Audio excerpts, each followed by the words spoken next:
So many of you may or may not know that I've had another YouTube channel for years, and it's basically my personal life, what I do when I'm not making videos trying to warn people of upcoming events, pandemics, and other things of the biblical nature, for the most part.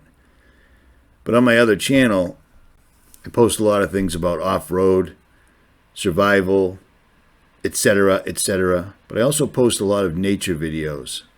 All the footage you're seeing, I took. All of this. And I love doing this stuff. And the strange thing is this video you're watching right now is the video of an encounter that I had pretty much face-to-face with a snowy owl. It's a very rare owl most people don't see, but I happen to live in a place where they pass through every year. And if you're diligent, you can get footage of them. Takes a lot of time. You freeze your butt off, but it is what it is.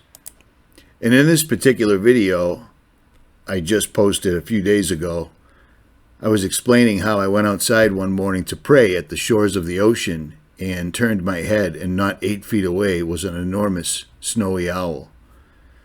The reason I'm making this video is because these guys have been turning up in the strangest places. Like where I live, it's not unusual. If you pay attention, every year in the winter, these guys show up. But this guy showed up, I mean, he didn't even care. He was sitting there for minutes. I could reach out and touch him, basically. He did not care. Let me show you what the biblical explanation of owls is. The biblical meaning of a white owl. The owl appears with other creatures in some texts of the Old Testament that feature an owl as an unclean animal that humans should never consume. In the Bible, the bird inhabits Palestine valleys as it destroyed cities, which is why it was named the mother of ruins.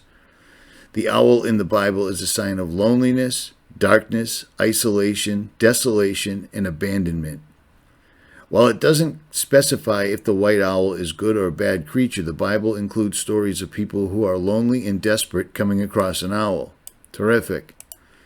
People also believed the white owls were capable of turning into humans and were associated with the moon and the night. Well, yeah, they are associated with the night because they're night owls. They're nocturnal. But think about this. It always talks about the owls being transition. They symbolize change, transformation, and inner wisdom. Well, look at this. There's been a rare sighting of a snowy owl in D.C. Look at that picture. Far from its summer breeding grounds in Canada, it's like it's posing for these pictures. Bird watchers snap photos of the owl sitting on top of different D.C. landmarks like Union Station and Capitol Police Headquarters. There it is with a flag behind it. The bird was first seen on January... look at him sitting on top of the other bird statue. Okay, are these real or are people just putting... Staged. Photoshopping this? The bird was first seen on January 3rd, the day of the recent snowstorm. Came to warm up.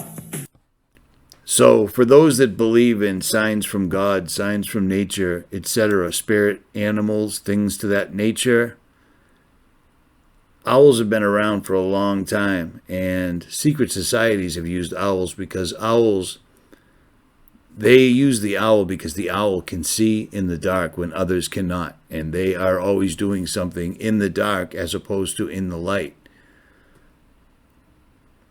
The owl as a sign of death. In a modern North America, owls are often seen as a bad omen, a messenger of death. The belief can be traced back to Navajo and Apache tradition, where the sight of an owl is taken very seriously. There are Navajo stories of owls speaking a person's name, followed shortly by that person's death, and the sight of an owl is considered a good reason to cancel your plans and stay home. There's legends of owl shapeshifters, owl symbolism for wisdom, the symbolism of a white owl. In modern North America, white owls are regarded with extraordinary apprehension. In fact, there are ancient tales of white owls bringing great fortune, clouds of snowy owls warning of natural disasters, or a single white owl saving a village from starvation with its mysterious powers. The emphasis on white owls may come from their rarity. Only adult snowy owls are predominantly white, and even then are rarely found south of Michigan. And that's true. That's true. Only snowy owls are predominantly white. That would be the male. And I've shown you that prior in videos. But I just find it really, really odd that it shows up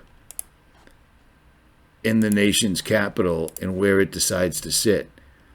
Because this owl being in Washington, D.C.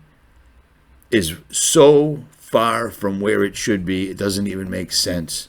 And where it decided to roost is incredibly significant, in my opinion. It's just backing up what we basically already knew. And I don't know why I'm even running this video, but I am.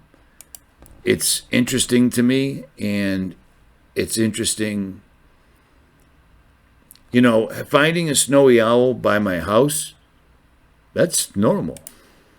Where I live is in their path on the East Coast following the ocean, and where I live is a phenomenal hunting ground. There's rats in the rocks, there's wild rabbits absolutely everywhere, and these guys can blend in perfectly because most people don't pay attention to anything anyways, and unless you really look, you'd think it was a seagull, and that's what most people do.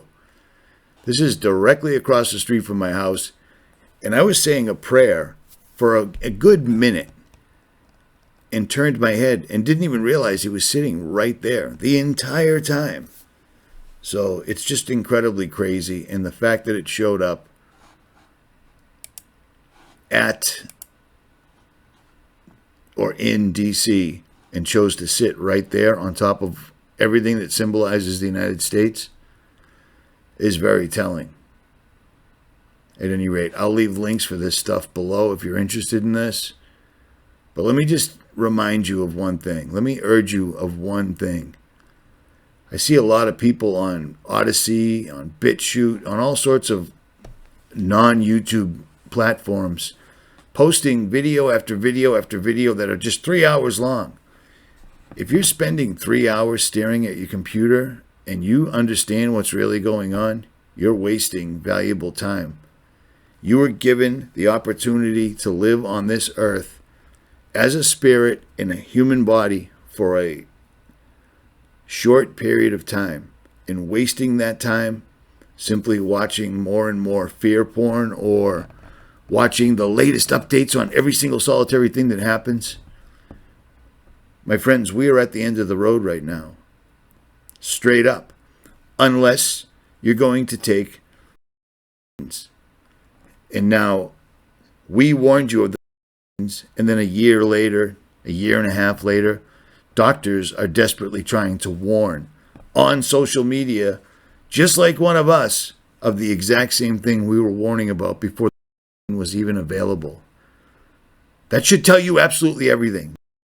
Is the and the is more horrible than anything we could have ever made up in any science fiction movie ever. And yet it's real. So for those of us that are going to die in our belief in God, in our trust in the fact that Jesus Christ came to earth in the mortal form to fulfill a covenant between God and his favorite creation by spilling his own blood, giving us the remission of sin. That's the way I'm going, man. So this is the end of the world. Unless you're going to be a node in the New World Order, sentient world simulation come to life. It's your call. But everything's showing us that this is happening. At any rate, I'm out.